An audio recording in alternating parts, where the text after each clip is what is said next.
बच्चों कक्षा 5 में हिंदी व्याकरण की कक्षा में आप सबका स्वागत है। आज हम पढ़ेंगे पाठ 4 वाक्य। जब हम किसी से बातचीत करते हैं तो उस समय हम शब्दों को सही तरीके से इस्तेमाल करते हैं जिससे उस बात का अर्थ स्पष्ट होता है।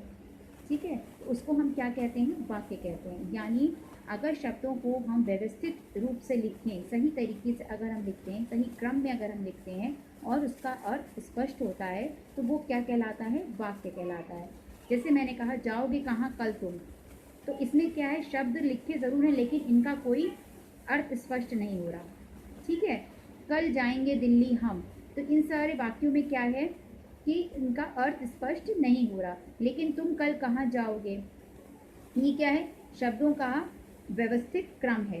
ठीक है, जिससे एक अर्थ निकल रहा है, मतलब निकल रहा है, मीनिंग निकल रहा है। कल हम दिल्ली जाएंगे, तो इसलिए भी एक वाक्य हुआ क्योंकि इसका भी अर्थ निकल रहा है। तो वाक्य क्या हुआ कि शब्दों के सार्थक एवं व्यवस्थित समूह को वाक्य कहते हैं। यानी जो शब्द हैं अगर हम उनका क्रम सही तरीके से लिखें जिससे उसका अर्थ स्पष्ट होता हो तो वो क्या कहलाता है? वाक्य कहलाता है।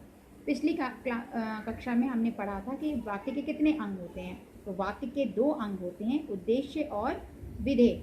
उद्देश्य किसे कहते हैं? वाक्य जिसके विषय में कहा जा रहा हो। ठीक है, वो क्या कहलाता है? उद्देश्य। जैसे मैंने कहा, दादाजी बाजार जा रहे हैं, तो बाजार कौन जा रहा है? किसके विषय में ये वाक्य कहा जा रहा है? दादाजी। तो दादाजी क्या हुए? उद्देश्य हुए। और दादाजी क्या कर रहे हैं? ठीक, उद्देश्य हमारा क्या कर रहा है? बाजार जा रहा है, तो बाजार जा रहे हैं ये क्या हुआ? हमारा विधेय हुआ। ठीक है, तो अब बात करते हैं वाक्य के जो भेद होते हैं वो 2 आधार पर निर्धारित किए जाते हैं, अर्थ के आधार पे और रचना के आधार पे। अर्थ के आधार पर वाक्य 8 तरीके के होते हैं। पहला है विधानवाचक। विधानवाचक वाक्य कैसे कहते हैं? जिसमें किसी वस्तु, व्यक्ति या स्थिति के बारे में सामान्य जानकारी मिलती हो।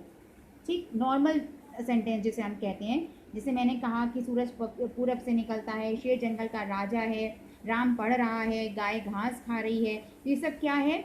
एक सामान्य जानकारी हमको प्राप्त हो रही है। ठीक, यूनिवर्सल जिसे कहा जाता है। ठीक, तो वो क्या कहलाएगा? विधानवाचक।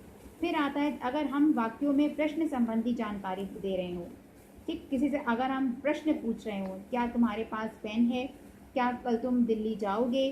ठीक, क्वेश्चन मार्क अगर लग जाता है, प्रश्न चिन्ह अगर लग जाता है तो वो कहलाता है प्रश्नवाचक वाक्य। आज्ञावाचक वाक्य, इस वाक्य में किसी को कोई काम करने का आदेश या निर्देश दिया जाता है। जैसे मैंने कहा, तुम अपना काम करो, दरवाज़ा बंद कर दो। ठीक है, 1 गिलास पानी ले आओ, अपनी किताब खोलो। तो इसमें मैं आपको क्या दे रही हूँ? आदेश दे रही हूँ, या फिर आप किसी को कोई निर्देश दे रहे हैं, तो वो वाक्य क्या कहलाते हैं? आज्ञावाचक वाक्य। फिर आता है निषेधवाचक। निषेध मतलब होता है मना करना। ऐसा वाक्य जिसमें आप किसी के काम को ना करने की मना कर रहे हो वो कहलाता है निषेधवाचक। जैसे मैं चाय नहीं पीता, या मैं खाना नहीं बना सकती, या मैं पढ़ाई नहीं कर सकती, घर में बिजली नहीं आ रही है। नहीं शब्द का प्रयोग अगर वाक्य में हो गया तो वो क्या कहलाएगा? आपका निषेधवाचक वाक्य। फिर आता है इच्छावाचक। इन वाक्यों में जो वाक्य कह रहा है उसमें उसकी या तो इच्छा प्रकट हो रही होती है, या वो किसी को आशीर्वाद दे रहा होता है, या अपनी शुभकामनाएं आदि दे रहा होता है। तो ऐसे वाक्यों को क्या कहते हैं? इच्छावाचक। जैसे मैंने कहा, आपका नववर्ष मंगलमय हो, तो मैं इसमें क्या कर रही हूँ? शुभकामनाएं दे रही हूँ।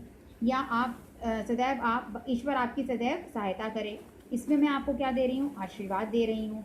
ठीक है, या अगर मैं कहूँ कि मेरी इच्छा है कि तुम क्लास में प्रथम आओ, तो इसमें मैं क्या कर रही हूँ? अपनी इच्छा व्यक्त कर रही हूँ। तो ऐसे वाक्य जिसमें कोई इच्छा, आशीर्वाद या शुभकामना आदि का पता चले वो वाक्य क्या कहलाते हैं? इच्छावाचक वाक्य कहलाते हैं। ठीक है, तो आज हमने 4 वाक्यों के बारे में पढ़ा, विधानवाचक, प्रश्नवाचक, आज्ञावाचक, निषेध और इच्छावाचक। इन शब्दों का आप अभ्यास करें, इन वाक्यों का। इसके आगे के वाक्य, इसके आगे का पाठ हम अगली कक्षा में पढ़ेंगे। धन्यवाद।